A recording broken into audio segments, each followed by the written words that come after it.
लालची जेठानी और जादुई पेड़। एक रामपुर नाम का गांव था। उस गांव में मनोज का परिवार रहता था। मनोज के 2 बेटे थे। बड़े बेटे का नाम रमेश था और उसकी पत्नी का नाम कमला था। छोटे बेटे का नाम सुरेश था और उसकी पत्नी का नाम सुलेखा था। रमेश अपने छोटे भाई सुरेश से बहुत जलता था, परंतु सुरेश अपने भाई से बहुत प्यार करता था। एक दिन मनोज की तबीयत खराब हो जाती है, जिसकी वजह से मनोज की मृत्यु हो जाती है। उस दिन से कमला सुलेखा से घर के सारे काम करवाने लगती है और एक दिन कमला सुलेखा से बोलती है, अरे कहाँ है, मुझे चाय लाके दे। तभी सुलेखा आती है और कमला से कहती है, हाँ भाभी अभी लाई। सुलेखा चाय लाके कमला को देती है। कमला ने चाय पीते ही कप को नीचे फेंक दिया और बोली, अरे तू मुझे मारना चाहती है, तभी तू इतनी गर्म चाय मुझे लाकर दे रही है और इससे मेरी जीभ जल गई। भाभी आपको चाय धीरे धीरे पीनी चाहिए थी ना, और आप तो चाय गर्म ही पीती हो ना। अरे गलती करके तो मेरे से ही जवान लड़ा रही है, रुक तुझे तो मैं बताती हूँ। सुलेखा डर जाती है, इसलिए वह कमला से माफी मांग लेती है और वह किचन में चली जाती है। और शाम को जब रमेश काम से घर वापस आता है तो कमला उससे कहती है, आपको पता है आज मेरे साथ क्या हुआ है? सुलेखा ने आज मेरा मुंह जला दिया और मेरे से जवान लड़ा रही थी। ऐसा ही चलता रहा तो ये हमारे पूरे घर पर कब्जा कर लेंगे और हमें इस घर से बाहर निकाल देंगे, फिर तुम देखते ही रह जाओगे। रमेश चिंतित हो जाता है।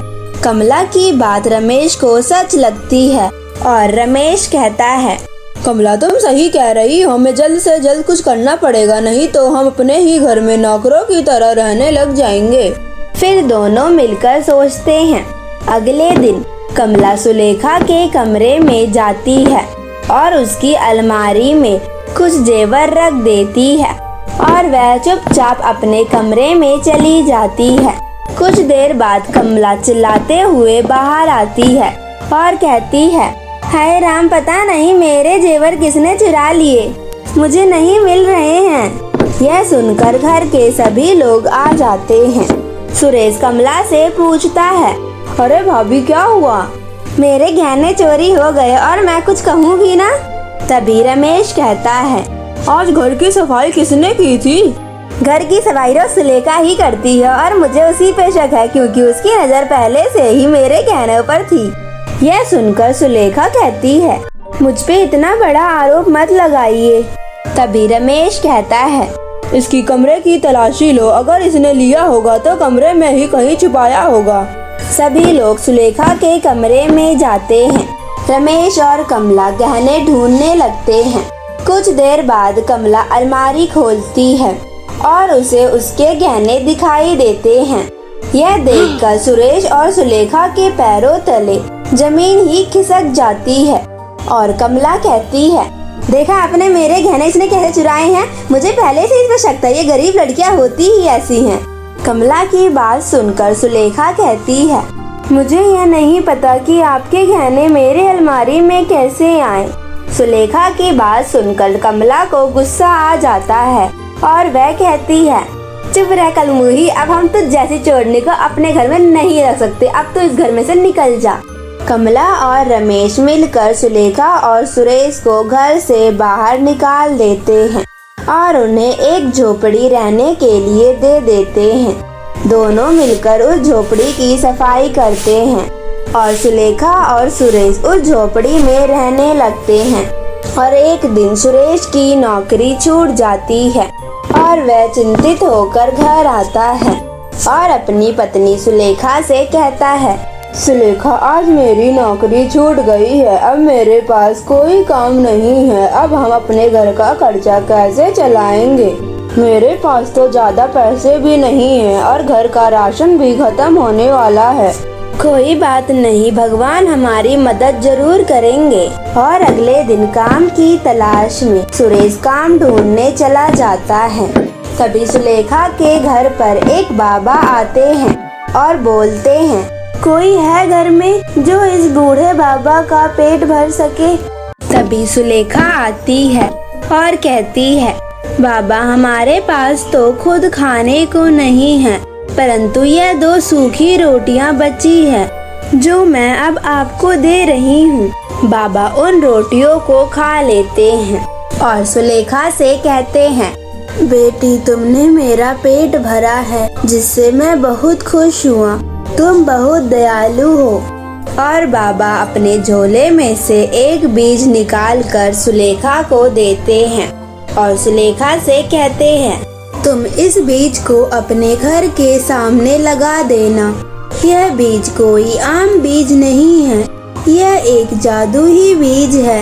यह बीज रातों ही रात बड़ा हो जाएगा और एक पेड़ बन जाएगा। तुम इससे कुछ भी मांगोगी तो वह तुम्हें जरूर देगा। लेकिन कोई भी व्यक्ति लालच मन से इस पेड़ से कुछ भी मांगेगा तो वह व्यक्ति उस दिन से गरीब होने लग जाएगा और यह पेड़ गायब हो जाएगा। यह कहकर बाबा वहाँ से चले जाते हैं और सुलेखा बाबा के कहे अनुसार जादुई बीज को अपने घर के सामने लगा देती है और वह बीज रातों ही रात बड़ा होकर एक पेड़ बन जाता है, जिसे सुलेखा देखकर बहुत खुश हो जाती है और सुरेश को सारी बात बता देती है और सुरेश भी खुश हो जाता है। फिर सुलेखा पेड़ के सामने जाती है और कहती है, हे पेड़ मुझे स्वादिष्ट भोजन दे।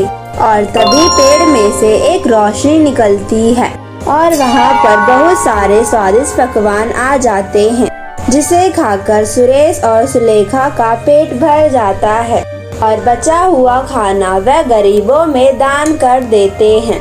उस दिन से वह अमीर होते चले जाते हैं। उन्हें अमीर होता देखकर रमेश जलने लगता है और इस बात का पता लगाने के लिए रमेश सुरेश के घर जाता है और चुपके से सब कुछ देख रहा होता है। तभी सुलेखा घर से बाहर आती है और पेड़ के सामने जाकर खड़े होकर चावल की बोरी मांगने लगती है और पेड़ में से एक रोशनी निकलती है और पेड़ के सामने एक चावल की बोरी आ जाती है, जिसे रमेश देखकर हैरान हो जाता है और तुरंत घर जाता है। अपनी पत्नी कमला को सारी बात बताता है। मुझे पता चल गया है कि वे लोग कैसे अमीर हो रहे हैं। उनके पास एक जादुई पेड़ है, वो उनकी सभी इच्छाओं को पूरा कर रहा है। रमेश की बात सुनकर कमला कहती है, क्यों ना तुम उस पेड़ से सोने और चांदी मांग लाओ, जिससे हम भी अमीर हो जाएं। फिर रमेश उसी रात उस जादुई पेड़ से मांगने चला जाता है। वह उस पेड़ के सामने जाकर खड़ा हो जाता है और पेड़ से बोलता है, हे जादुई पेड़ मुझे सोने और चांदी दे। तभी पेड़ गायब हो जाता है और रमेश डर के मारे वहाँ से भाग जाता है। जब रमेश अपने घर पहुँचता है तो उसकी पत्नी कमला कहती है, अरे तुम खाली हाथ क्यों आ रहे हो, सोने और चांदी कहाँ है?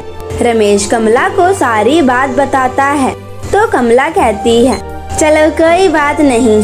और कुछ दिनों बाद रमेश को नौकरी से निकाल दिया जाता है और वह उस दिन से गरीब होने लग जाते हैं। तब उन्हें अपनी गलतियों का एहसास होता है। रमेश और कमला सुलेखा के घर जाते हैं।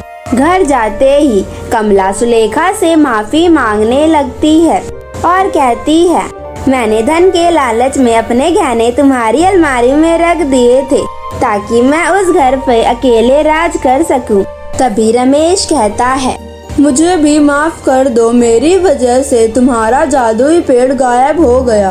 उस दिन मैंने ही लालच में आकर उस पेड़ से सोने और चांदी मांगे थे और उसी वक्त वह पेड़ गायब हो गया।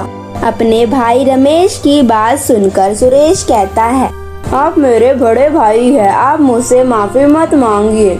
सुरेश और सुलेखा रमेश और कमला को माफ कर देते हैं और उस दिन से वह लोग मिलजुल कर रहने लगते हैं।